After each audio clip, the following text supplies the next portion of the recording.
Aprende y emprende con Dimacondi.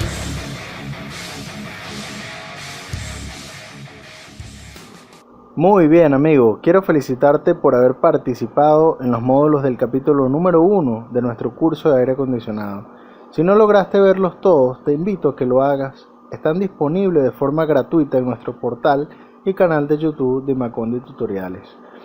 Recuerda que a partir del siguiente módulo comenzaremos a ver temas un poco más complejos relacionados a la estructura, componentes y funcionamiento de cualquier equipo de aire acondicionado. No olvides suscribirte a nuestro canal y cualquier duda que puedas tener, no dudes en comunicarte con nosotros a través de nuestro correo electrónico dimacondica@gmail.com. En este segundo módulo hablaremos sobre los términos claves de termodinámica básica. Como primer punto hablaremos de la temperatura y los instrumentos de medición utilizados. Como segundo punto hablaremos sobre la presión y los instrumentos de medición. Luego hablaremos sobre la masa, la densidad y la energía, que son conceptos básicos que debemos manejar como técnicos de refrigeración y aire acondicionado. Normalmente estamos familiarizados con la temperatura como una medida del calor o el frío, en base a las sensaciones que presentamos, y de tal manera podemos expresar el nivel de temperatura de modo cualitativo con palabras en un lenguaje coloquial, como por ejemplo frío, tibio o caliente. Sin embargo, no es posible cuantificar temperaturas basándose únicamente en las sensaciones. Además, en ocasiones los sentidos engañan. Un tenedor metálico, por ejemplo, se sentirá mucho más frío que un tenedor de madera, aun cuando ambos están a la misma temperatura. Básicamente, la temperatura es una magnitud física que está relacionada con la energía que tienen las partículas que forman los cuerpos. Por ejemplo, si un sistema tiene partículas que presentan movimiento, es indicativo que tiene energía, y entre más se mueven las partículas, más energía presenta, y en consecuencia mayor temperatura. Existen dos tipos de energías a nivel molecular: la energía cinética, que es aquella energía que posee debido a su movimiento, y la energía potencial, que es aquella que podrá tener una molécula debido a las fuerzas de atracción y repulsión con otras moléculas de su entorno, y al sumarlas obtenemos lo que se conoce como energía interna. En otras palabras, la temperatura es la propiedad que describe el nivel de calor que presenta un sistema, donde el punto inicial de la temperatura es el punto inicial del movimiento molecular. Por fortuna, varias propiedades de los materiales cambian con la temperatura de una manera repetible y predecible, y esto establece una base para la medición precisa de la temperatura. Por ejemplo, el termómetro de mercurio, utilizado comúnmente, se rige por la expansión del mercurio con la temperatura. La medida de la temperatura es una de las más comunes y de las más importantes que se efectúan en los procesos industriales. Casi todos los fenómenos físicos están afectados por ella. La temperatura se utiliza frecuentemente para inferir el valor de otras variables del proceso. Las escalas de temperatura que se mencionan a continuación permiten usar una base común para las mediciones de temperatura. A través de la historia se han introducido varias, y todas se basan en ciertos estados fácilmente reproducibles, como los puntos de congelación y ebullición del agua, llamados también punto de hielo y punto de vapor, respectivamente. Las escalas de temperaturas usadas actualmente en el sistema internacional y en el sistema inglés son la escala Celsius, que antes llamado centígrado, y la escala Fahrenheit, respectivamente. En la primera, a los puntos de hielo y de vapor se les asignaron originalmente los valores 0 y 100. Los valores correspondientes en la segunda son 32 y 212 grados Fahrenheit. Ambas se conocen comúnmente como las escalas de dos puntos dados, que los valores de temperatura se asignan en dos puntos distintos. En termodinámica es muy conveniente tener una escala de temperatura independiente de las propiedades de cualquier sustancia o sustancias. Tal escala es la escala de temperatura termodinámica, desarrollada posteriormente junto con la segunda ley de la termodinámica. La escala de temperatura termodinámica del sistema internacional es la escala Kelvin, llamada así en honor a Lord Kelvin, cuya unidad de temperatura es el Kelvin designado por la letra K.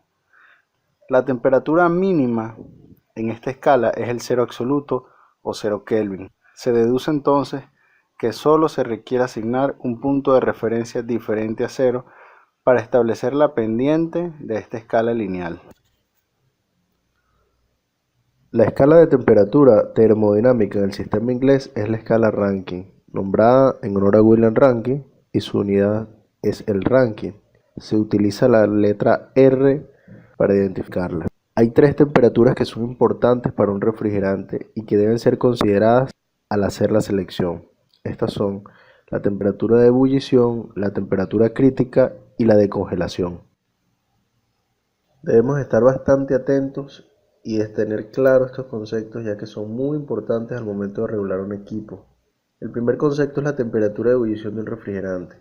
Siempre es referida a la presión atmosférica. Normalmente se toma como referencia la presión atmosférica que existe a nivel del mar a una atmósfera o 14.7 psi.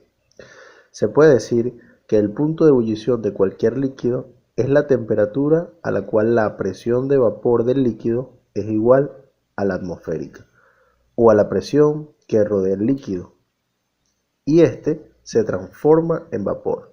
Este parámetro es usado enormemente para el diseño de los evaporadores.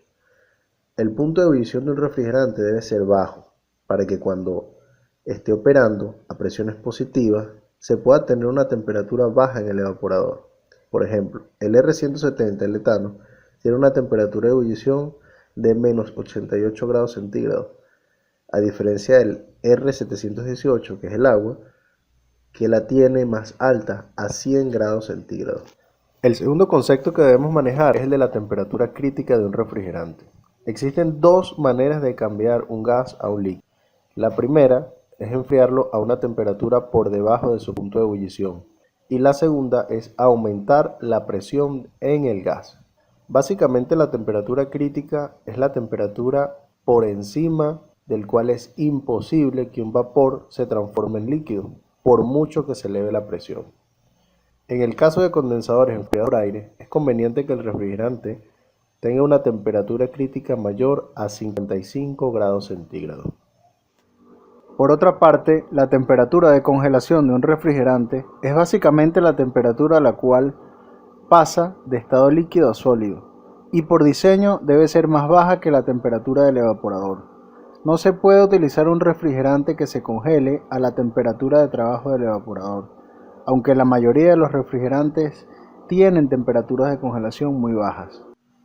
En el área de termodinámica existen diferentes leyes que debemos conocer, y aunque estemos iniciándonos en el mundo de la refrigeración y aire acondicionado, es necesario conocer la primera, que es una de las leyes más básicas y fundamentales que hay en esta área. Se llama la ley cero de la termodinámica. Por ejemplo, en los sistemas mecánicos se usa el equilibrio para calcular las fuerzas que actúan sobre los cuerpos. A esta clase de equilibrio se les llama equilibrio mecánico. En termodinámica utilizamos un principio que conocemos como equilibrio térmico. La propiedad que determina esta clase de equilibrio se denomina temperatura y se postula por medio de la ley cero o principio cero de la termodinámica, y establece que si dos cuerpos se encuentran en equilibrio térmico con un tercero, están en equilibrio térmico entre sí, y se considera que dos cuerpos están en equilibrio térmico si ambos tienen la misma lectura de temperatura, incluso si no están en contacto. Por ejemplo, si colocamos en contacto una barra de hierro y una de cobre que están a 150 y 20 grados centígrados respectivamente, al pasar un tiempo determinado, los cuerpos estarán en equilibrio térmico, propiedad que se refleja cuando ambos presentan la misma temperatura, en este caso es de 60 grados centígrados. Fue formulada en 1931 por Ralph Flower y experimentalmente es de gran importancia, ya que permite construir instrumentos que midan la temperatura en un sistema. Existen diversos fenómenos que son influidos por la temperatura y que son utilizados para medirla. Como número uno tenemos las variaciones en volumen o en estado de los cuerpos. Como número 2, la variación de resistencia de un conductor. También se presentan la variación de resistencia de un semiconductor. Como número 4 tenemos la fuerza electromotriz creada en la unión de dos metales distintos. Y tenemos por último la intensidad de la radiación total emitida por un cuerpo. Para medir la temperatura se hace uso de estos fenómenos y partiendo de ellos se desarrollaron diferentes instrumentos de medición. En primer lugar citamos al termómetro de vidrio, que consta de un depósito de vidrio que contiene, por ejemplo, puede ser mercurio, y que al calentarse se expande y sube en el tubo capilar. Pero también hay otros fluidos que se pueden utilizar, como por ejemplo el pentano, el alcohol y el tolueno, que tienen rangos de trabajo diferentes. El mercurio trabaja un rango entre menos 25 grados centígrados hasta 280 grados centígrados. El pentano trabaja aproximadamente entre menos 200 grados centígrados a 20 grados centígrados. El alcohol trabaja de menos 110 grados centígrados hasta 50 grados centígrados. Y el tolueno de menos 70 grados centígrados hasta 100 grados centígrados. En segundo lugar tenemos los termómetros bimetálicos, que se fundamentan en el coeficiente de dilatación de dos metales diferentes, tales como latón, monel o acero, y una aleación de ferro-níquel o ímbar. Las láminas bimetálicas pueden ser rectas o curvas, formando espirales o hélices. Un termómetro bimetálico normalmente presenta pocas partes móviles, solo la aguja indicadora sujeta al extremo libre de la espiral o hélice y el propio elemento bimetálico tal y como se aprecia en la imagen. El eje y el elemento están sostenidos con cojinetes y el conjunto está construido con una precisión para evitar rozamientos. El uso de termómetros bimetálicos es admisible para servicio continuo de 0 a 400 grados centígrados. Para indicación local se usan preferiblemente los termómetros bimetálicos de esfera orientable. En tercer lugar tenemos las sondas de resistencia, que dependen de la variación de la resistencia en función de la temperatura, que es propia del elemento de detección. El elemento se basa en un arrollamiento de hilo fino del conductor colocado entre capas del material aislante y protegidos con un revestimiento de vidrio o de cerámica. El material que forma el conductor se caracteriza por el coeficiente de temperatura de resistencia, que expresa una temperatura especificada que depende de la variación de la resistencia en ohmios del conductor por cada grado que cambia su temperatura.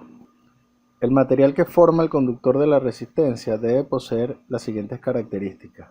Debe tener un alto coeficiente de temperatura de la resistencia para que el instrumento de medida sea muy sensible. Debe poseer una alta resistividad, ya que cuanto mayor sea la resistencia a una temperatura dada, tanto mayor será la variación por grado.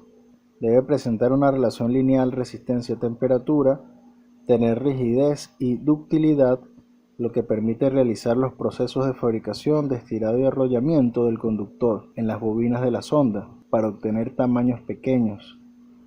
También debe tener estabilidad de los parámetros de funcionamiento durante la vida útil del material.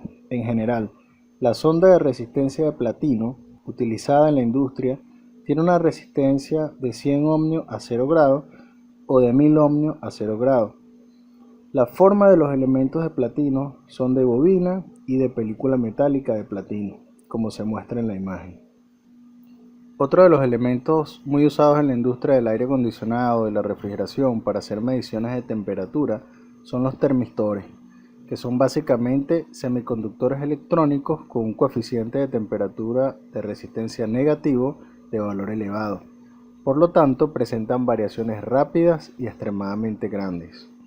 Los termistores se hacen con óxidos de níquel, magnesio, hierro, cobalto, cobre y otros metales y están encapsulados en sondas y discos. Los termistores se conocen como NTC o coeficiente de temperatura negativo, que significa que cuando aumenta la temperatura su resistencia baja, y los PTC o coeficiente de temperatura positivo significa que cuando la temperatura aumenta también lo hace su resistencia. Posteriormente hablaremos de una manera más detallada en relación a estos elementos, ya que son los usados para hacer mediciones de temperaturas en aires acondicionados. Estudiaremos su comportamiento gráfico, fallas, cómo se miden y voltaje de trabajo.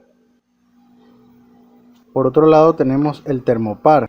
Su filosofía de operación se basa en la circulación de una corriente en un circuito cerrado, constituidos por dos metales diferentes cuyas uniones se mantienen a distinta temperatura. En el circuito se desarrolla una pequeña tensión continua proporcional a la temperatura de la unión de medida. Siempre que haya una diferencia de temperaturas, la unión de referencia, los valores de esta fuerza electromotriz están tabulados en tablas de conversión con la unión de referencia a 0 grados centígrados. La circulación de corriente obedece a dos efectos termoeléctricos combinados: el efecto Peltier, que genera la liberación o absorción de calor en la unión de los metales distintos cuando una corriente circula a través de la unión, y el efecto Thomson, que consiste en la liberación o absorción de calor cuando una corriente circula a través de un metal homogéneo en el que existe un gradiente de temperatura. Por último tenemos los pirómetros de radiación, que se fundan en la ley de Stefan Boltzmann, que dice que la intensidad de energía radiante emitida por la superficie de un cuerpo aumenta proporcionalmente a la cuarta potencia de la temperatura absoluta, en grados Kelvin. En otras palabras, y más sencillo de entender, cualquier objeto con una temperatura superior a 0 grados Kelvin emite radiación térmica. Esta será captada y evaluada por el pirómetro, ya que mide la radiación térmica y no la temperatura en sí. Al conocer la cantidad de energía emitida por un objeto y su emisividad, se puede determinar su temperatura.